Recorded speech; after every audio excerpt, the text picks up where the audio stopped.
Incidents inside Syrian territory have mainly involved the crashing of debris following interception of Iranian missiles and drones in Syrian airspace, causing civilian casualties, and one incident of shelling from Lebanon attributed to Hezbollah. In addition, Israeli helicopter and drone operations in Syrian airspace have increased, and Israeli forces continue to carry out incursions into Syrian territory.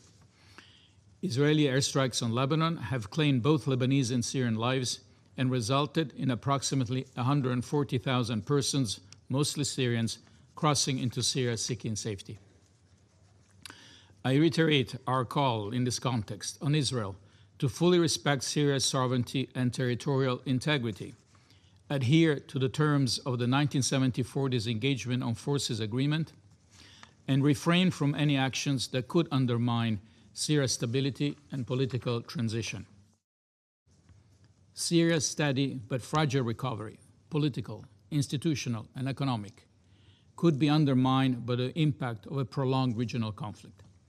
Let us redouble efforts to support Syria in shielding itself from this conflict, and let us refocus on helping Syria continue and even accelerate its path towards recovery, reconstruction, and stability. The success of Syria's transition will depend on the ability of Syrians themselves to shape a future grounded in sovereignty, accountability, and inclusion. This escalation adds new strain at a fragile moment.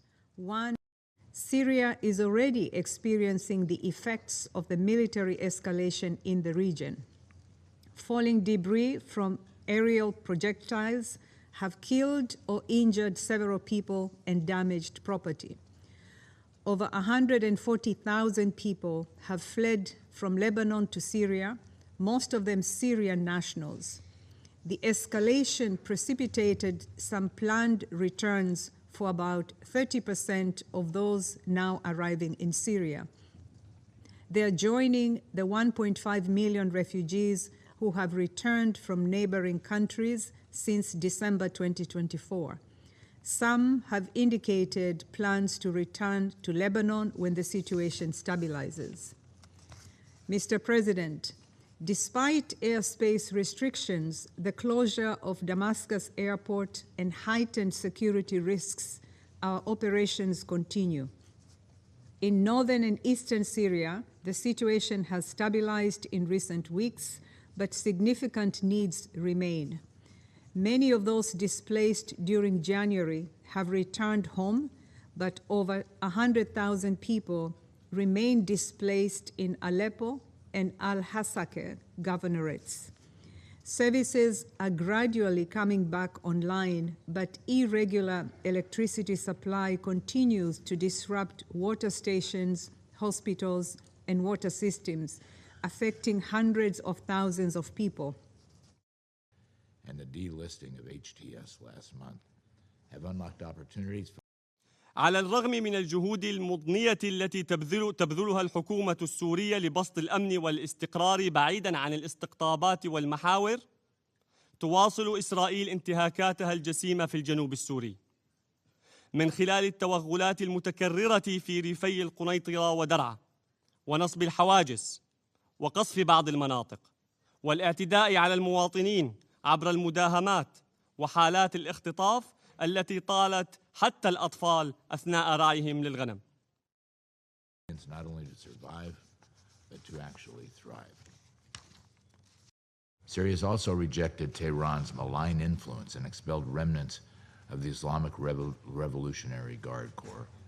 Remarkably, a country that only 2 years ago was a cornerstone of Iran's so-called axis of resistance, has now condemned Iran's dangerous and cowardly assault on other Arab countries.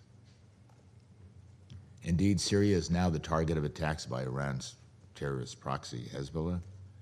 The United States condemns those attacks and welcomes the cooperation between Syria and Lebanon to secure their shared border, as many of you have referred to.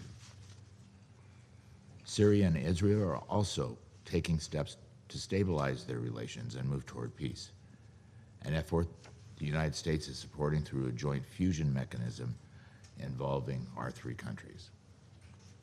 Well over 2 million refugees and internally displaced have now returned home, where they can contribute to the rebuilding of their country. As the holy month of Ramadan comes to a close and families prepare to celebrate Eid, for the first time in years, they will be celebrating with loved ones inside Syria.